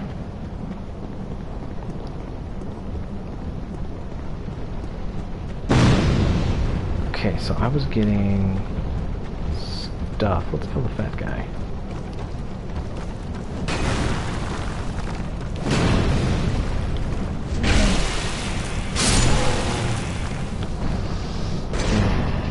Whoop.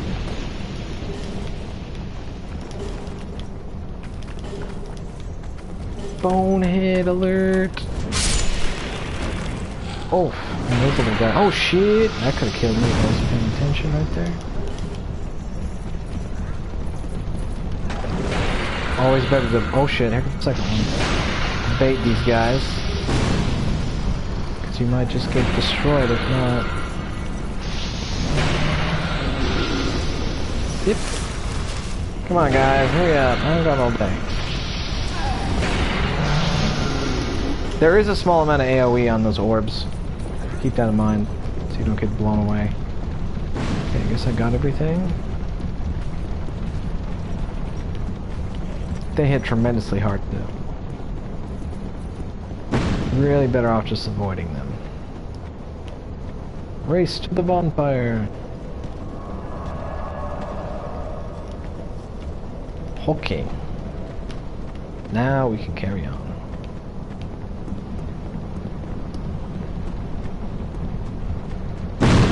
Woo! It's kind of a gamble whether or not that gal's gonna hit you with her fireballs. You never really could tell. It's just so random. I guess if you had an amazing bow, you could snipe her, but for the most part, you're just gonna have to deal with her raining shit down on you. Do I want to join this covenant? No. I don't need the Sun Seal. By the way, Sun Seal does increase miracle damage by like 7%, something like that. Is it worth a ring slot? That's up to you. Bait this guy and being stupid.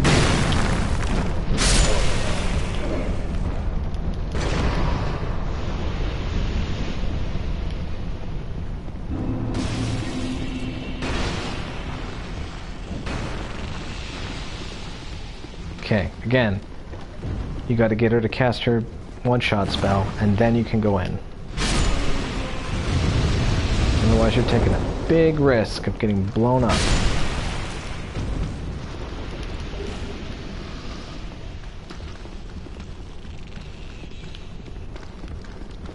Hello. That was surprising. Watch out for this sneaky guy here.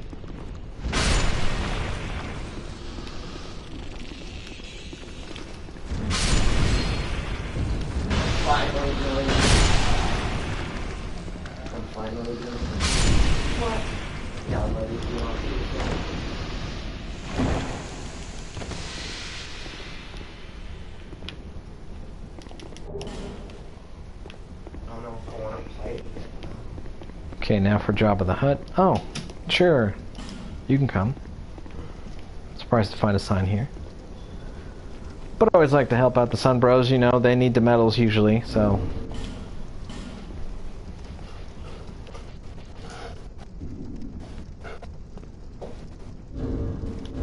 If you see one, you can help them out.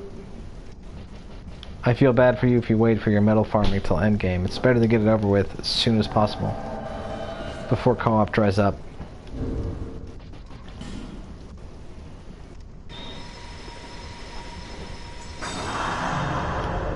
Cool beans.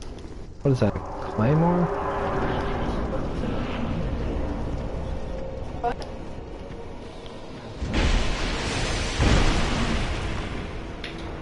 Actually don't know how to do that. Oof! Jabba, no.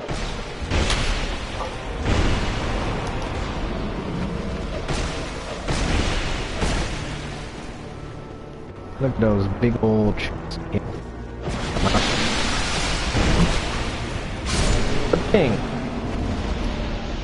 Thanks, buddy. Praise it. Oh yeah. If I had that gesture equipped. I care now. Come on, come on.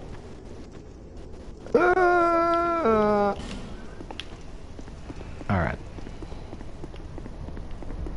Let's go gain some levels.